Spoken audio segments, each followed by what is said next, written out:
नमस्ते दोस्तों। ध्यान वास्तु में आप सबका फिर एक बार स्वागत है। कुंभ का माहौल बहुत जोरों शोरों से चल रहा है। बहुत ही अच्छा मैनेजमेंट किया है और एक स्पिरिचुअल आध्यात्मिक वातावरण आप देख रहे हैं हमारे देश में। तो बहुत से लोगों ने इस पर शंकाएं उत्पन्न की है कि पाप धोने जा रहे हैं वगैरह वगैरह। तो कुंभ का मेरे हिसाब से, अगर मैं गलत हूं तो आप मैसेज करके कमेंट करके मुझे डांट सकते हैं, मार्गदर्शन कर सकते हैं। आपका स्वागत है, आप सभी का स्वागत है। बट एक मेरी तरफ से एक अपना, मुझे क्या लग रहा है उस प्रकार से मैं आपके सामने इस चीज को रख रहा हूँ। कुंभ मेला जो है ये 12 साल में आता है। ये अब की बार जो आया है ये 144 साल बाद आया है। तो इस बार हम देख रहे हैं कि एक स्पिरिचुअलिटी में जो क्वेश्चंस उठा रहे हैं लोग, तो उनके लिए मैं कहना चाहूंगा कि अ, ये स्पिरिचुअल आध्यात्मिक की कुछ रूल्स रेगुलेशंस है, कुछ ऐसी बातें हैं जो प्रकृति में कहीं पर नहीं है। बहुत लोगों के प्रश्न है कि जैसे वेद है लिखे हुए कि ये भगवान ने नहीं लिखे हैं, और ये ऋषि जो अपने सप्त ऋषि है उन्होंने लिखे हैं या संतों ने लिखे हैं। तो ये सब जो आध्यात्मिक या सनातन धर्म पे जो लोग क्वेश्चंस उठा रहे हैं, तो मैं इनको एक चीज समझाने की कोशिश करूंगा कि देखिए कैसा होता है जब आप मेडिटेशन करते हैं तो आपका गृहस्थी जीवन जो है वो आप समझ में आता है। उस गृहस्थी जीवन में आपकी कुछ कुछ जरूरतें जो है, जैसे अगर मेरे बच्चे हैं तो मुझे उनको पढ़ाना है, लिखाना है, उनका सुख दुख मुझे समझना है। मेरी वाइफ है तो उसका सुख दुख समझना है। सब चीजों में इंसान है ना अटक जाता है और वो अपने स्पिरिचुअल या एक आध्यात्मिक के जीवन को समझ नहीं पाता है। तो बहुत जगह पर ऐसा देखा गया है कि संन्यास लिया जाता है। संन्यास लेने के पीछे रीजन यही है कि जंगल में जाकर एक शांति प्राप्त होती है। रेगुलर जो डेली रूटीन क्वेश्चंस है, जैसे सुबह उठकर नहाना है, ये है वो है, काम पर जाना है, तो ये सब से हम कट ऑफ हो जाते हैं, हम ये सब काम नहीं कर सकते। बट शरीर है तो जब तक उसकी सिद्धि प्राप्त नहीं होती, जब तक उसको भूख प्यास बंद नहीं होती, तब तक भोजन करना जरूरी है, पानी पीना जरूरी है, हवा लेना सांस लेना जरूरी है। आज के जमाने में बहुत से लोग सांस के ऊपर मेडिटेशन करके सिद्धि प्राप्त करने की कोशिश कर रहे हैं, पर ऐसा नहीं है। और पूरी तरह से सिद्धि प्राप्त होने के लिए वक्त जाता है, बहुत परिश्रम करने पड़ते हैं। ये 10 मिनट इंसान बैठ नहीं सकता अगर शांत बैठना चाहे तो, आंखें बंद करके। तो ये बात अलग है। बट किसी भी प्रकार की सिद्धि जब आती है तो सिद्धि यानी क्या होता है कि वो इंसान जिस जगह पर है या जिस भगवान को मानता है, तो हमारे यहाँ पे आप सबको पता है, कहते हैं कि हमारे इष्ट देव, तो मैं आपको कहूंगा कि इष्ट देव हम मन से, हमारी श्रद्धा से जिस भगवान को हम प्रेम करते हैं हम उसे इष्ट देव मान सकते हैं। ऐसे जरूरी नहीं है कि आप अपने किसी ने कहा और उसको इष्ट देव माने। आपके दिल से और आत्मा से अगर उस भगवान का नाम स्मरण करने में आपको अच्छा लगता है, आपको मन की शांति होती है, आपके मन आत्मा को अगर शांति मिलती है, तो आप जरूर करें। या फिर ओम शब्द तो जो है ये ब्रह्मांड का सबसे सुंदर और अलग ऊर्जा देने वाला शब्द है। तो आप इस शब्द के बार बार उच्चारण से भी सिद्धि प्राप्त कर सकते हैं। तो जब कुंभ मेला लगता है तो स्नान करने के पीछे कुछ रीजन है। जैसे कि आज हमें मार्केट में जाना है, कुछ चीजें लाने हैं, तो पहले कैसा होता था ट्रांसपोर्ट के वजह से या पर्टिकुलर कुछ चीजें हमें लेने देनी होती है। तो पहले ऐसा नहीं था कि हम पैसे से हर चीज मंगा सकते थे, तब अमेजोन डिलीवरी वगैरह ऐसा कुछ प्रोसेस नहीं था। तो लोगों ने क्या डिसीजन लिया था कि एक स्पॉट में, एक मंगलवार शुक्रवार, हम लोग बाजार बाजार लगाकर एक दूसरे को जो चीज चाहिए, कोई बकरी लाता था, कोई गाय लाता था, कोई बैल लाता, कोई गेहूं लाता, तो एक ट्रांजेक्शन होती थी। तो लोगों को अपनी चीजें मिल मिल जाती थी, जरूरत चीजें जो भी है मिल जाती थी। परंतु जो साधु है, जो संत है, वो मेडिटेशन करते थे, ध्यान साधना में रहते थे। तो उनका जो ज्ञान है वो सही है या नहीं है, सही मार्ग पर जा रहे हैं या नहीं जा रहे, कि चुपचाप बैठकर किसी चीज को कंसिस्टेंटली कंटिन्यू हम उस चीज को अगर फोकसफुली प्राप्त करने की कोशिश कर रहे, समझने की कोशिश कर रहे, अगर वो मिल नहीं रही, तो जरूरी है कि माइंड में क्वेश्चन आ रहा है कि ये मुझे कुछ मिल रहा है, मैं कुछ प्राप्त कर रहा हूँ, या फिर मेरा टाइम वेस्ट हो रहा है। तो इस चीज का मार्गदर्शन होने के लिए गंगा स्नान रखा गया है। इसमें दो चीज होती है कि तपश्चर्या का टाइम जो है ये साल, 2 साल, 4 साल, 8 साल, 10 साल, 12 साल तक जाता है। 12 ऋषि, 12 साल मैक्सिमम पकड़ा गया है। तो 12 साल के बाद किसी एक जंक्शन पर किसी साधु और संतों को एक साथ अगर मिलना है, अपने गुरु आचार्य को अगर मिलना है, तो कौन सा स्पॉट? तो गंगा स्नान और कुंभ का मेला एक जंक्शन बन गया, और ये बनते बनते बढ़ गया। इसमें अनेक प्रकार की अ, संगठनाएं, अखाड़े जन्म ली चुके हैं। इनके अलग अलग ग्रुप्स है। तो अपने अपने नॉलेज, अपने अपने सिद्धि के हिसाब से सब वहां पर आते हैं, और अपने शिष्यों को, अपने गुरु को जो जब जितने दिन तक उन्होंने, साल उन्होंने जो तपस्या की, उसका मार्गदर्शन करते हैं। और स्पिरिचुअली का एक भंडार, एक ट्रांजेक्शन आपस में करते हैं, जिससे उनको आगे वाली तपस्या में पता चलता है कि अभी हमें किस स्टेज पर है, हम हमको किस स्टेज, इससे आगे कैसे जाना है। तो ये ट्रांजेक्शन के हिसाब से गंगा स्नान, और स्नान का एक महत्व इस तरह के है कि इतने सालों तक उस तपस्या में बहुत जगह पर बैठना उठना होता है, स्नान नहीं हो पाता है। और गंगा का जो जल है वो इतना पवित्र है, अगर एक बार कोई साधु संत उसमें स्नान करता है, तो उसके तपश्चर्या के जीवन शैली में, मतलब अगले 4-5 साल या 10 साल या 12 साल तक भी वो कहीं पर गुफा में या जंगल में मेडिटेशन करता है, तो उनकी इंटरनल बॉडी जो है स्ट्रांगली उनको हेल्प करती है। ज्यादातर तो जहां पर ठंड होती है, जहां पर उनको एक कूल क्लाइमेट मिलता है, जहां पे छोटे मोटे कीटाणु होते नहीं है जो उनको डिस्टर्ब करे, ऐसे जगह पर वो शांत की जगह पर रहते हैं, गंदगी ना हो, साफ सुथरा हो, ऐसी जगह पर वो बैठा करते हैं।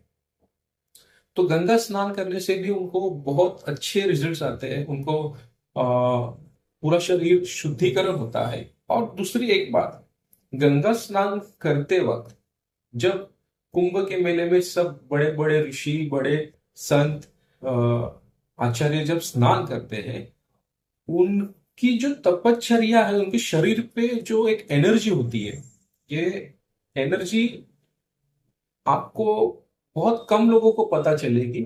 बट जब गंगा में उनका उस स्थान में, पूरे हरिद्वार या फिर जिस लोकेशन में, प्रयागराज में, जब उनके चरण लगते हैं, तो वो जो माहौल है वो पूरा पॉजिटिव हो जाता है। और गंगा में स्नान करने से उनकी एनर्जी उस पानी में आती है, प्लस गंगा की ऊर्जा, ये दोनों का एक मेल हो जाता है। एक माँ अपने पुत्र को मिलती है, और एक पुत्र अपने माँ को मिलता है। इस प्रकार की ऊर्जा होती है, एक आनंद में ऊर्जा होती है। ये मैं बोलकर आपको नहीं समझा पाऊंगा, पर अभी मेरे बॉडी में उस एनर्जी का एक फ्लो है कि उस किस प्रकार की ऊर्जा हो सकती है। फिर उसके बाद जब अपने गुरु ऋषि इनके साथ वहां पर वो बैठते हैं, फिर वो उसकी प्रैक्टिस करते कि हाँ मैंने ये किया था तो मुझे ये रिजल्ट मिला, मैंने इतने दिन ये किया, मैंने ये मंत्र किया, मैंने इस प्रकार से किया, मैंने एक हाथ पे हाथ ऊपर करके किया, मैंने एक पाव पर किया, मैंने इस प्रकार से सांस रोकी, मैं अभी ये कर सकता हूँ। तो ये एक स्टडी है, और ये जो स्टडी है, ये सनातन धर्म हमारे समाज में धीरे धीरे लोगों को बताता है कि तुमको तुम्हारा ये साल किस प्रकार हो सकता है। तो बहुत से लोग जो होते हैं कि जो बीमारी किसी को हुई है, उनको लगता है कि हमारे पर किसी संत से अगर हमारा कोई प्रॉब्लम अगर सोल्यूशन मिल सकता है, उनके दर्शन लेने से, उनका चरण स्पर्श करने से, उनकी सेवा करने से, तो क्यों ना करें। इसलिए बहुत लोग उनके दर्शन के लिए भी जाते हैं, और उनकी इतनी तपस्या, उनका जो स्पिरिचुअल पावर होता है, तो बहुत लोगों को अच्छे फल मिले हैं। क्योंकि आप सोचो, अगर वो रिजल्ट मिलता ही नहीं तो इतने सालों तक कुंभ मेले के लिए कोई जाता ही नहीं, इतनी रश नहीं होती थी। तो कुछ तो अलग चीज है वहां पर, इसको समझना बहुत जरूरी है। किसी धर्म को लेकर, किसी रिवाज को लेकर कोई क्वेश्चन नहीं है वहां पर। वहां पर हर एक इंसान का रिस्पेक्ट है, मनुष्य को मनुष्य के प्रकार से ही वहां पर देखा जाता है। तो कुंभ का और एक एनर्जी कैलकुलेशन ऐसा भी है कि 12 साल बाद कुंभ, कुंभ यानी पृथ्वी, पृथ्वी को ही कुंभ कहा गया है। जैसे शरीर में हम कुंभक करते हैं, तो हमारा जो पेट है ये भी एक कुंभ है। इसके इंटरनल फंक्शन जो है ये हमारे हाथ में नहीं है, हमारी बॉडी के फंक्शंस हमारे हाथ में नहीं है, पर ये चल रहे हैं ना। तो इसके पीछे कुछ तो रीजन है ना। सांस ले रहे तो फिर सांस ले रहे तो हार्ट चल रही है, सांस ले रहे तो बॉडी टेम्परेचर कंट्रोल हो रहा है, बट इंटरनल फंक्शन जो है वो नेचर से मिलकर चल रहे हैं, नेचर से जुड़े हुए हैं। तो कुंभ मेला जो है ये हमको ये बताता है कि जन्म और मृत्यु सत्य है। जन्म तो है पर मृत्यु तो सत्य है। तो इस सत्य की परिभाषा किस प्रकार से है, क्या है, मनुष्य को किस प्रकार से रहना चाहिए, मनुष्य को किस प्रकार एक दूसरे को समझकर चलना है। ऐसे बहुत से टॉपिक्स है जो मन भटका हुआ है, जिनको लगता है कि मैंने किसी का गलत कर कर कुछ प्राप्त किया है। तो वो जो कुंभ है, वहां पर क्षमा याचना कर कर मन को शांति मिलती है, और उसकी सही विधि या फिर ऋषि और संतों के चरण स्पर्श करने से उनको एक मार्गदर्शन मिलता है। उनको ऐसा लगता है कि हाँ, मेरे से जो गलती हुई है उसका पश्चाताप अगर मुझे करना है तो मैं कैसे करूं। क्योंकि इंसान जब अपने अहंकार में होता है तो वो बहुत सी गलतियां कर देता है। कभी आ, हमारे सनातन धर्म इतना स्ट्रांगली क्षमा याचना करने में मजबूर करता है कि अगर चींटी का भी, अगर हमारे पास से अगर कोई चींटी अगर मर गई है तो उसका भी हम क्षमा याचना करते हैं कि मेरी इच्छा ना होते हुए अगर मेरे से कोई छोटा जीव जंतु अगर मर गया है तो मैं उसकी क्षमा मांगता हूँ। और गंगा का जो पानी है ये एक अलग ऊर्जा का पानी है, जिससे कहा जाता है कि वहां पर अस्थि विसर्जन होती है। अस्थि विसर्जन होना मतलब वो एकमेव स्थान ऐसा है जो अस्थि को पूरी तरह से संपुष्ट करता है, पूरा डिसॉल्व कर देता है। उसको टाइम लगता है क्योंकि हड्डी है, वो इतना जल्दी नहीं, बट उस जगह पर उस चीज को, उस अस्थि को डालने से हमारे सनातन धर्म की यह मान्यता है कि आपका जो कर्म बचा था, या कुछ काम आपका पेंडिंग था, आपका लोन बैलेंस शीट जैसे हम कहते हैं, उस प्रकार के कुछ कर्म आपके बाकी थे, आपकी इच्छा थी, आपकी आकांक्षा थी, आपका कुछ भी, किसी भी प्रकार की मन में आपने इच्छा रखी है, क्रोध रखा है, मोह रखा है, लोभ रखा है, तो वो वहां पर छोड़ने से आप आपकी आत्मा को शांति मिले, और आप को नया जन्म मिले या मोक्ष मिले। ये एक मान्यता हमारे इसमें है। साथ ही महाभारत में जब गंगा जी अपने पुत्रों को नदी में छोड़कर उनको कर्म से मुक्ति देती है, तो उस कर्म की मुक्ति का कारण भी उन्होंने ये कहा है कि इनको जन्म देना नहीं चाहती क्योंकि इनका कर्म यहां पर नहीं है। तो ऐसी एक स्टोरी है, वो आप चाहे तो गूगल कर लीजिए या यूट्यूब पे आपको मिल जाएगी। वो स्टोरी भी एक हमारे यहाँ पर हिंदू धर्म में एक मान्यता है कि उस स्टोरी से भी हम हमारे अस्थि विसर्जन करने की प्रथा को फॉलो करते हैं। साथ ही कुंभ कुंभ एक ऐसी ऊर्जा है, ये मैंने कहीं पर पढ़ा नहीं, मैं आपको सीरियसली कहता हूँ, मैंने कहीं पर पढ़ा नहीं है, मैंने कहीं पर किसी से सुना नहीं है। पर जब मैंने मेडिटेशन की, मैंने जब मेरे मन से उस चीज को जानने की कोशिश की कि कुंभ का मेला क्यों लगता है या कुंभ का मेला लगने के पीछे रीजन क्या है, तब मैंने ये जाना सृष्टि की रिसेट फॉर्मेट सिस्टम जो है इस टाइम पीरियड में होता है। जैसे हम मोबाइल में कंप्यूटर में रिसेट सिस्टम करते हैं, जो नेचर के फीचर्स है जो डिसलोकेट हो गए हैं उसको रीलोकेट करने के लिए कुंभ का मेला बहुत जरूरी। और ये रीलोकेट किस प्रकार से होगा, कब होगा, जब उस जल में पवित्र ऊर्जा मिश्रित होगी, जब उसकी भाप ग्लोबल में जाएगी, उसकी बारिश होगी, तो ये पूरे अर्थ पर, पूरे पृथ्वी पर उस चीज को कंट्रोल करेगी। मतलब ये एनर्जी जो है वाटर से ही सप्लाई होती है और वाटर से ही पूरी एडजस्ट होती है, क्योंकि जल, वायु, अग्नि, पृथ्वी, आकाश, ये कैलकुलेशन है। जब जल किसी जमीन पर गिरता है कंटिन्यू, तो वहां पर नेचर का वायु यानी वायु और जल से मिश्रित जंगल यानी पेड़ पौधे, ग्रास, इसका जन्म होता है। और ये खाने से अग्नि उत्पन्न होती है।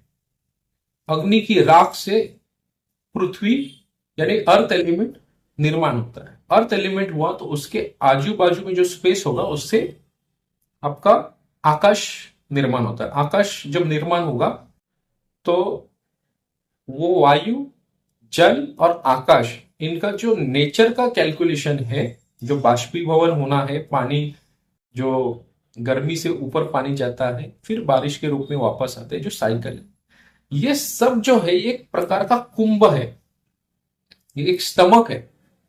इसमें जैसे हमारे शरीर में एसिडिटी होती है, जलन होती है, ठीक उसी प्रकार में इसमें जितने भी प्रकार की उथल पुथल होती है, इस टाइम में इन सभी ऋषि, सभी संतों की तपश्चर्या से, उनके चरण स्पर्श, उनके शरीर का जो अर्क है, उस गंगा स्नान में मिलकर पृथ्वी को प्रार्थना पूर्वक समाज में कल्याण करने के लिए, मनुष्य मनुष्य रहने के लिए, मनुष्य राक्षस ना बने, इसलिए नेचर में वो एक प्रे होता है, एक प्रार्थना होती है। और इससे ज्यादा मुझे कुछ नहीं समझ में आया। और ये बहुत अच्छी बात है, अगर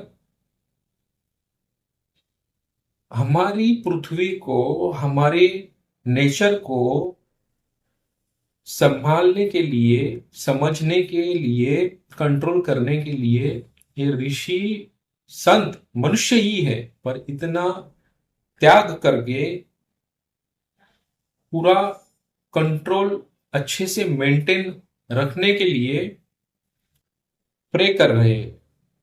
इसलिए ये ऋषि, संत, साधु, इनका रिस्पेक्ट करना बहुत जरूरी। बहुत जगह पर उनको गलत समझा है, पर उसकी मतलब कैसा है कि हर इंसान गलत नहीं होता है, और जो सही है उसे वो सही है ये बताने की जरूरत नहीं होती। तो मैं इस वीडियो के माध्यम से आप सभी को यही कहना चाहूंगा कि कुंभ का मेला जो है ये एक अलग आध्यात्मिक स्थान है। जरूरी नहीं कि कुंभ के वक्त में ही गंगा स्नान करे, उससे ही आपको अच्छा एनर्जी मिले। अपने मन में लगे दाग, पाप, इसे क्षमा के तौर पर वहां पर आप कभी भी जाकर स्नान कर सकते हैं। और स्नान करना ही सिर्फ ये चीज नहीं है कि हमें उस स्नान से ही सब कुछ अच्छा होगा फिर हम दूसरे पाप करें, ऐसा जरूरी नहीं है। ऐसा कुछ दिमाग में ना लाए।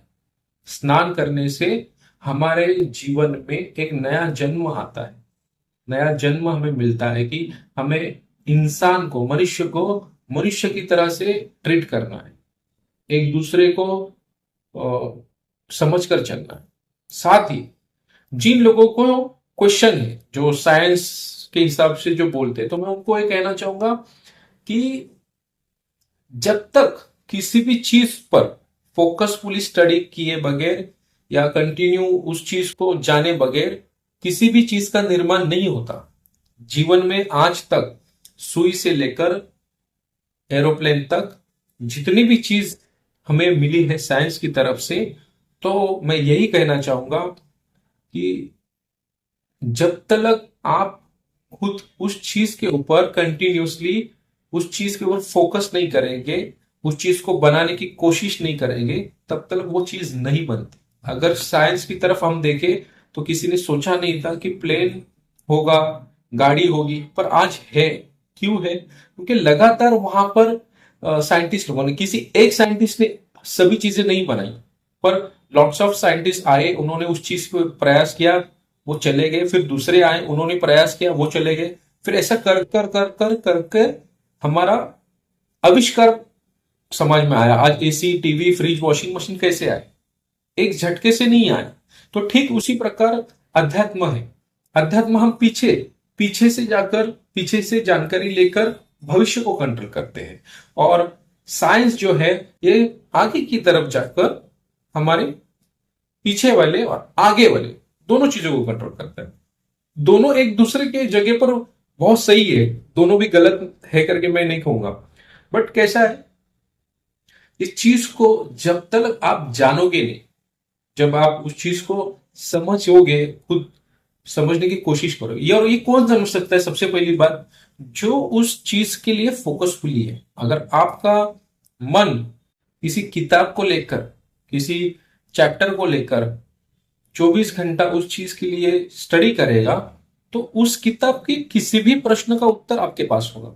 ठीक उसी प्रकार अध्यात्म है। जब तक अध्यात्म को बैठकर, उसे वक्त देकर, मन के चिंतन को, मन की चिंता को पूरी तरह से हटाकर जब तक आप नहीं करोगे, तब तक आपको ये चीज नहीं समझ में आएगी। इसमें सबसे बड़ी बात है कि आपका क्रोध, आपका मोह, ये चीज बहुत है। मतलब जब तक ये चीज आप करोगे नहीं, तब तक आपको इस चीज का कोई मतलब 1% भी नहीं समझ में आएगा। इसके लिए अध्यात्म और जो साइंस, ये दोनों अपनी जगह पर सही है, क्योंकि इन्होंने, जो लोग इन चीजों के ऊपर जितना फोकस किया है, उसके बाद ही उस गहराई में जाकर उन्होंने उस चीज को पाया है।